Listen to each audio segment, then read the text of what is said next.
Eu não acredito mais em silêncio. Não depois daquela casa. Quando Gabriel recebeu a chave, ele riu. É sério isso? Eu herdei uma casa? De quem mesmo? A advogada não respondeu de imediato. Apenas deslizou um papel pela mesa. Nome do falecido, Antônio Veras. Você não o conhecia pessoalmente, ela disse. Mas ele deixou instruções claras. A casa deveria ir para você. Por quê? Ele escreveu apenas uma frase. Gabriel levantou o olhar. Qual? A advogada hesitou, porque ele já ouviu antes.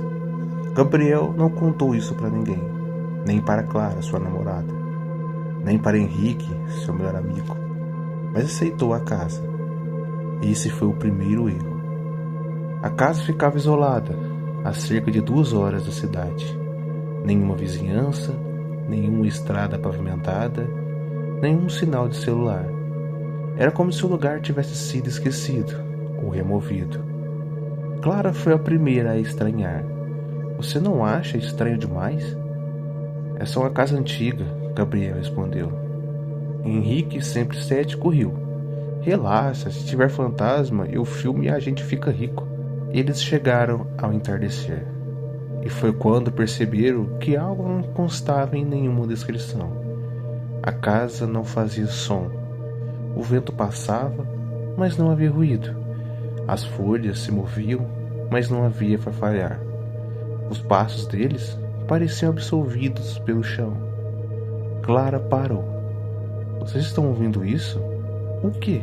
Henrique perguntou. Exatamente isso. Nada. A porta não estava trancada.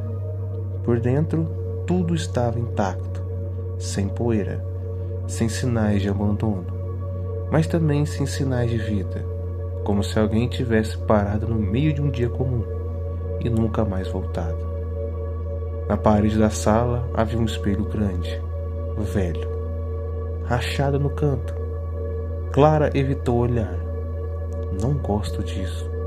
Henrique já estava mexendo em tudo. Relaxa, é só estética. Gabriel encontrou algo na cozinha. Um gravador antigo, com a fita dentro. Ele apertou o play. O som demorou alguns segundos para surgir. E quando surgiu, não era uma voz. Era respiração. Lenta, próxima demais. Como se alguém estivesse respirando dentro do ouvido de quem gravou. Então, uma frase. Você está ouvindo? Ela já está te escutando também. O gravador desligou sozinho. Eles decidiram ficar. Outro erro. A noite caiu rápido demais, como se tivesse sido puxada sobre o céu, sem estrelas, sem lua, e então o silêncio piorou. Não era mais ausência de som, era presença, uma pressão, como se o próprio ar estivesse escutando. Clara foi a primeira a quebrar. Tem alguém na casa? Não tem, Gabriel disse. Tem, Henrique suspirou.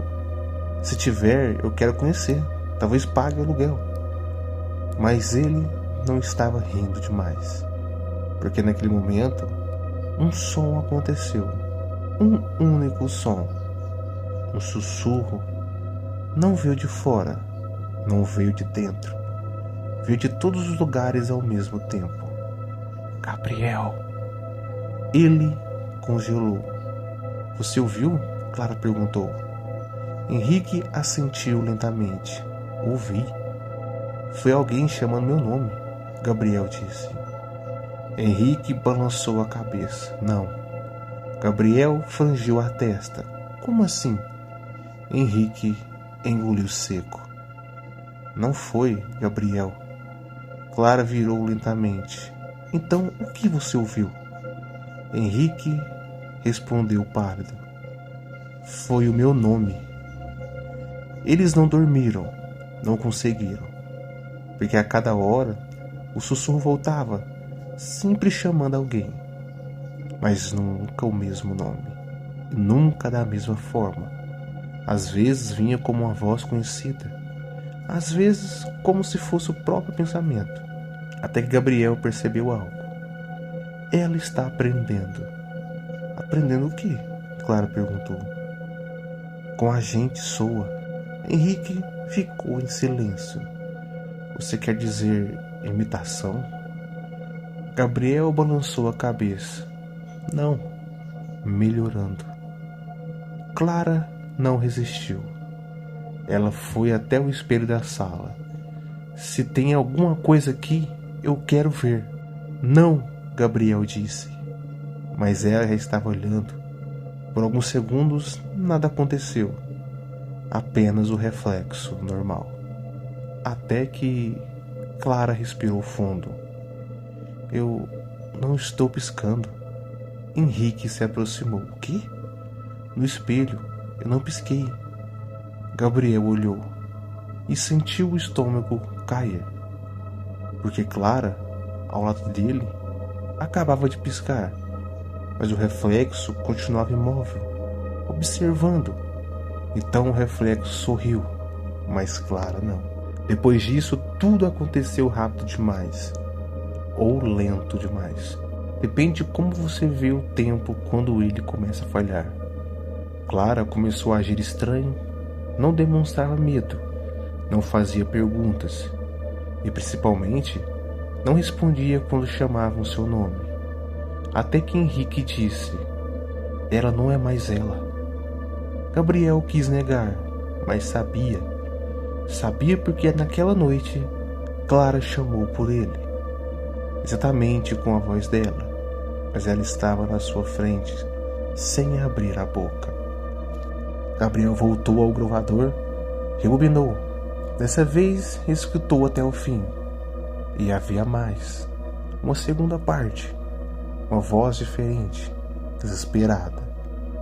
Ela não copia você. Ela te escuta até entender o que você é. Respiração. E quando aprende, pausa. Ela não precisa mais de você. Henrique tentou sair. Ele abriu a porta e ficou parado. Não tem nada lá fora. Como assim? Gabriel perguntou. Nada. Gabriel foi até ele e viu. Não havia estrada, não havia árvores, não havia céu, apenas escuridão, densa, viva, respirando lentamente. Gabriel entendeu tarde demais. A casa não era o lugar, era apenas a boca. A eles tinha entrado. A última gravação foi encontrada meses depois, dentro do mesmo gravador. Com a nova fita, a voz era de Gabriel, calma e perfeita. Se você está ouvindo isso, pausa. Nós já sabemos seu nome. E o pior de tudo, se você leu até aqui, ela também já ouviu o seu.